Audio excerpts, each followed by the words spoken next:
Our next contestant is Bharat Sangakkar with his speech entitled The Loading Zone.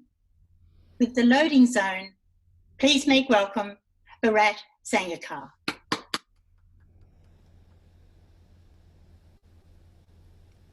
You won't believe how many compliments I receive on my parking skills. 6 months ago, someone left a note on my car that said, "Parking, fine."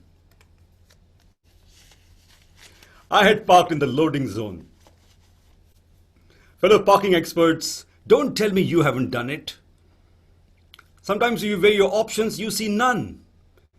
And yes, there are exceptions to some people who are allowed to park there because of their condition, like the contest chair, Nola Sharp, who told us last year in a speech that she is very much like a fire truck. But I'm here to tell why the rest of you should never park in a loading zone. 6 months ago, Monday morning, I woke up at 7 a.m. Checked my calendar, I had a very important meeting at 10. Plenty of time. But 5 minutes later, I was stressed. Why? Because I heard my wife. "The baby's vaccination appointment is at 8. Hope you remember that." Of course, have I ever forgotten? Yes, the last 2 times. I know what you're thinking. I thought the same. Bharat, you are a Toastmaster. Follow the rule of 3. Skip it again. But lest we forget, I'm also married.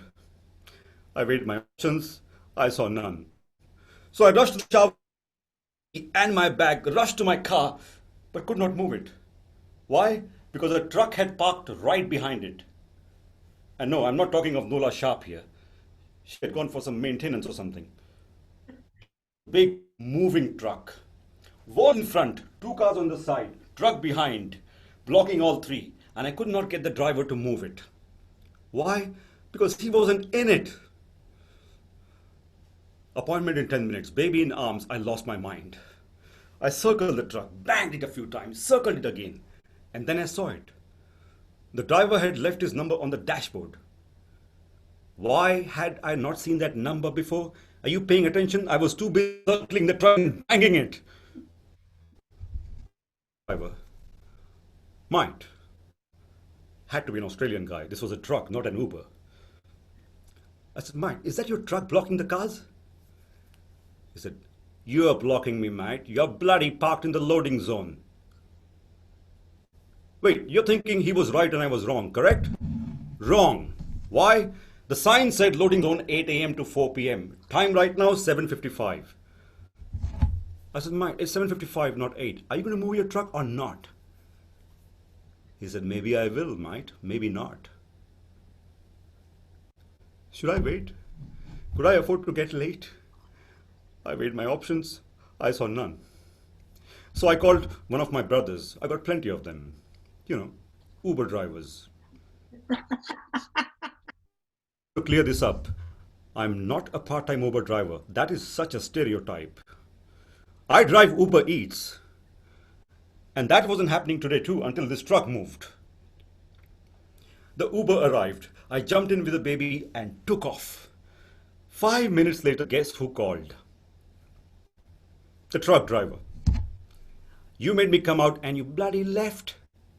I said, "I didn't know you were coming. I was running late."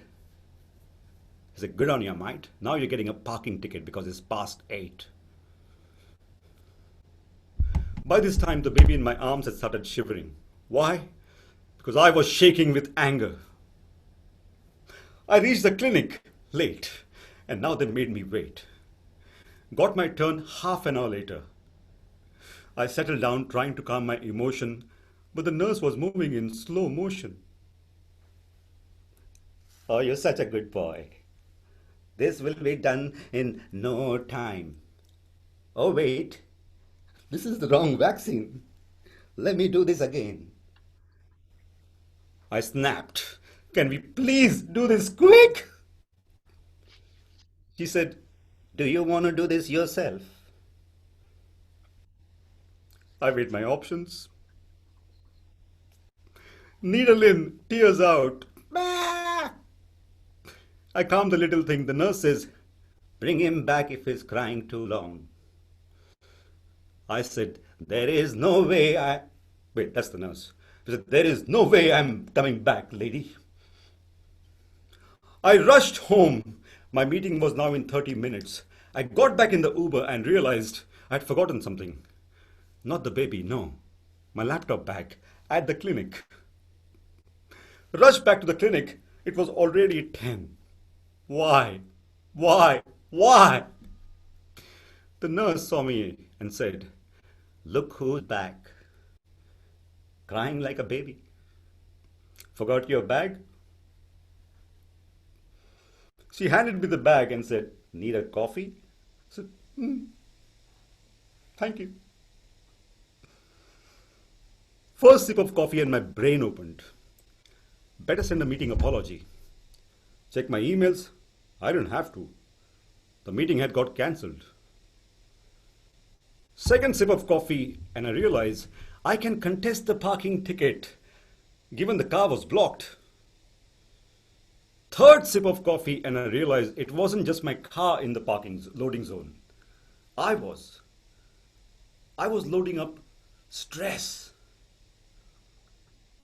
Friends, every now and then you end up in the loading zone. Options, you see none. But how long you stay there is always one. Don't let stress get to you. It creates anxiety and panic and makes you the kind of bum that loads up on toilet, not realizing you just need water.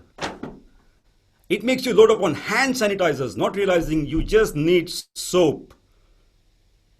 It makes you wear useless masks, not realizing this will never stop the virus, for goodness sake.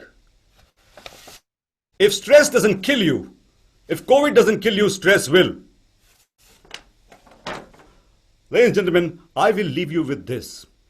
You don't even belong in the loading zone. Why? Because you're not a truck. Unless, of course, you're like the contest chair. Back to you, Madam Fire Truck.